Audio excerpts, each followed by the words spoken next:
What up, everybody? Let me get to the spot. Hey, everybody, excuse the roughness. All right, day 19, 100-day challenge. The hashtag for today is, what is it? Reflect for purpose. And I'll talk about that a little bit later on. All right, so let's get started again. Day 19, 100-day challenge. Hashtag is reflect for purpose. I got a couple of things I want to get at real quickly, and that is somebody asked me about prison and what was going on in there. And this is why I say reflect for purpose. Because today I was thinking specifically about what was one of the major motivations that I had while I was in there. And that was, I heard so much negative talk about just how this experience is going to end your life. And if you're in that mindset, it does. That was the worst environment I ever been in my life. Nothing compares to it. I don't talk about a lot of it. I do explain a little bit about it in the book, and then I'm working on the journal that I actually kept in there. So that's going to be something that's going to come out later on, talking specifically about my day-to-day thought process while I was in there. This is just the notes and what I have done really since then to become successful after that. But that daily journal tells you exactly what I was thinking, what I was going through, what was happening in there. So look out for that. Maybe next year. All right. So reflect for purpose. So the question that I was constantly trying to answer was, because of all the negative conversations in there and the dudes that I was hanging around with, none of them had a college degree, and many of them didn't even have a high school degree. So the question that I was trying to answer was, does a college degree trump a felony? All right. So see what happened at that moment. I'm looking to answer that question. So that made me dig as deep into my mind to get as strong academically as possible, because I had struggled when I was in high school. I struggled when I was in college before I got drafted. And then I struggled again after I got out of prison in college. So to me, I didn't have any successes in the academic world. So I started reading everything that I could get my hands on. I started off in every area of academics: math, philosophy, English, science. And I found in prison those basic books, and I took myself from the basics of math, the basics of science, the basics of philosophy, and I took them to as high books that they had up in there. Some of them I got real in depth. And then other ones, but basically what I'm saying is, by the time that I got out of prison and I went into college, there were a few classes that I didn't even have to buy the book, because I had read so much, especially classes on philosophy, sociology, psychology. I had read some stuff. The math books, I needed to buy them to keep up with the chapters, but I had taken myself to such a high level of math that I aced those classes right away.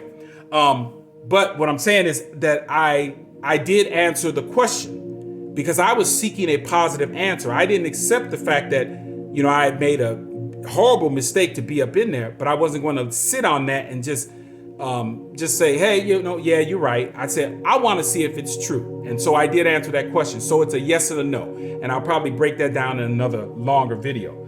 But you got to be careful of listening to other people's limitations. That's one of the other things that I learned, because I heard this quote and it matches right up with that.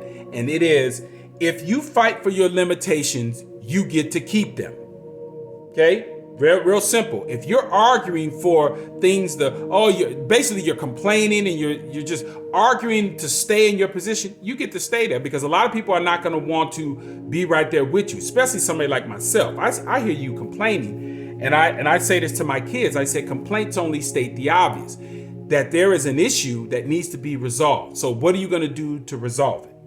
All right. So now that goes back to, why did I get started? Somebody asked me, why did I get started? Well, if you've been following me on my threads, you see that I'm always doing some sort of challenge. Like when these markers come up from a year ago, 2 years ago, 3 years ago, all the way back to like 14, 15 years ago, it shows that almost around this time of the year, I'm always entering into some sort of challenge, and it kind of coincides with the after of tax season, that I'm looking to do something else because I'm so sedentary during tax season. I'm so stuck in front of a computer and I don't get a lot of physical work in. So afterwards, I'm trying to really max that out. The other thing with that is, Dr. Dennis Kimbrough said, what gets measured gets done. And what I believe that triggers with me is a question of how do you measure success every single day? And some people will go, well, I'm just trying to get from, point A to point B. And I look at that and I go, if that's what you're doing, that's exactly where you're going to be. I believe you have to challenge yourself every single day with some sort of measurement, whether you're just talking about being a better person, reading another page, being a better father, mother, whatever it is, being on time to work, something that you can actually measure yourself with. Okay. I look at that. And if you're not doing that, I think two things are happening. One of two things are happening. Either you're getting passed up by just life, the world, opportunities, or you're going backwards, you're hustling backwards and you're dying. So I don't want to be in any one of those spaces, mentally or physically. All right. And I also believe that the people who go against that are losers. They're actually moving the goalposts constantly because they don't want to be challenged, because you don't move the goalposts unless you've gotten to it and then push it out further. Like some people, they haven't even reached the goalpost and they're constantly moving it out or moving it sideways so it'll fit into their loser mentality. All right. So when I do that, it allows me to think in terms of finishing something. And then when I finish something, to me, that motivates me to do a bunch of other stuff. This has motivated me to do a number of different things, help with my eating and all sorts of, other things in my life. So that has really springboarded me to do something. So that's why I'm really engaged with this challenge. And I'm going to leave you with this, as I always do. Plan your greatness. You know why? Because no one else will. I will see you tomorrow.